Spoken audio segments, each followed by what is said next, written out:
है मसीह का प्यारा वचन, ये है वचन प्यारा। परमेश्वर के धन्य नाम की महिमा हो। प्रभात मनन के सत्र 2526 में आप सभी का बड़े प्रेम के साथ स्वागत करता हूँ। आइए आज के मनन के लिए हम पढ़ते हैं यूहन्ना की पहली पत्री 2 अध्याय उसकी 5वीं पद। पर जो कोई उसके वचन पर चले उसमें सचमुच परमेश्वर का प्रेम सिद्ध हुआ। इसी से हम जानते हैं कि हम उसमें हैं। पौलुस की पत्रियों में हम बार बार देखने वाला एक पदबंध अथवा फ्रेज है, इन हिम अथवा उसमें, इन क्राइस्ट अथवा मसीह में इसका पूर्ण रूप है। इफिसियों की पत्री में हम इस पदबंध को बार बार देखते हैं। उद्धार पाए हुए मसीहियों की एक बड़ी सौभाग्यता है कि हम यीशु मसीह में हैं। We are in Christ। उद्धार पाए हुए लोगों को जो भी आत्मिक आशीष मिलती है वे सभी इसलिए मिलती है क्योंकि वे यीशु मसीह में हैं। आपको केवल याद दिलाने के लिए 2-3 उदाहरण इफिसियों की पत्री से दिखाना चाहता हूँ। उसने हमें मसीह में स्वर्गीय स्थानों में सब प्रकार की आत्मिक आशीष दी है। इफिसियों 1:3। उसने हमें जगत की उत्पत्ति से पहले उसमें चुन लिया। इफिसी 1:4। हमको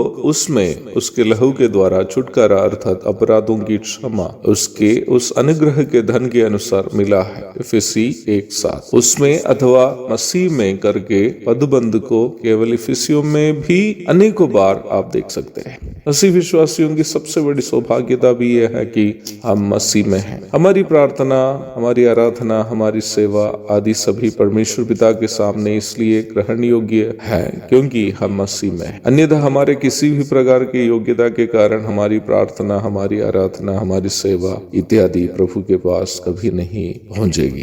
रोमी 8:1 में प्रेरित पौलुस कहता है, अतः अब जो मसीह यीशु में है उन पर दंड की आज्ञा नहीं। हम नरक से इसलिए बचे हुए हैं क्योंकि हम यीशु मसीह में सुरक्षित हैं। प्रेरित यूहन्ना प्रारंभ में पढ़ी गई पद में यही पदबंध का उपयोग करते हुए आप देखते हैं। इफिसियों की पत्री के प्रथम 3 अध्यायों में यीशु मसीह में रहने वाला एक व्यक्ति को मिली हुई आत्मिक आशीषों की सूची दी गई। वही प्रारंभ में पढ़ी गई पद में यूहन्ना ये बता रहा है कि यदि एक व्यक्ति वास्तव में मसीह में है तो ये उसके जीवन में कैसे दिखाई देगा। हम मसीह में होने के कारण हमें मिली हुई आत्मिक आशीषें जैसे उद्धार, स्वर्ग का नागरिकता, परमेश्वर की संतान होने का अधिकार इत्यादि बाहर से दिखाई देने वाली तो नहीं है, परंतु यह यूहन्ना कह रहा है कि यदि वास्तव में एक व्यक्ति यीशु मसीह में है तो ये उस व्यक्ति के जीवन में कैसे दिखाई देगा। पर जो कोई उसके वचन पर चले उसमें सचमुच परमेश्वर का प्रेम सिद्ध हुआ है। इसी से हम जानते हैं कि हम उसमें हैं। यूहन्ना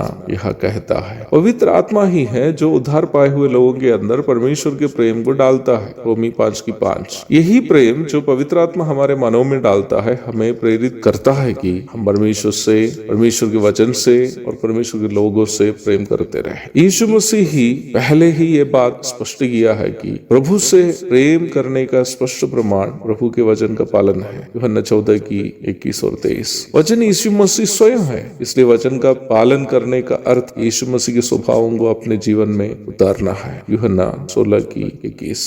यूहन्ना कह रहा है कि परमेश्वर के वचन से हमारा प्रेम और उसे पालन करते हुए जीने का हमारा उत्साह वास्तव में यह सूचित करता है कि हम मसीह में हैं। We are in Christ। अर्थात वचन का पालन करने का हमारा उत्साह इस बात का प्रमाण है कि हम वास्तव में उद्धार पाए हुए हैं। एक और शुभ दिन की धन्य कामनाओं के साथ आज का मनन यहाँ समाप्त करता हूँ। प्रभु आप सबको आशीष दे। आमीन।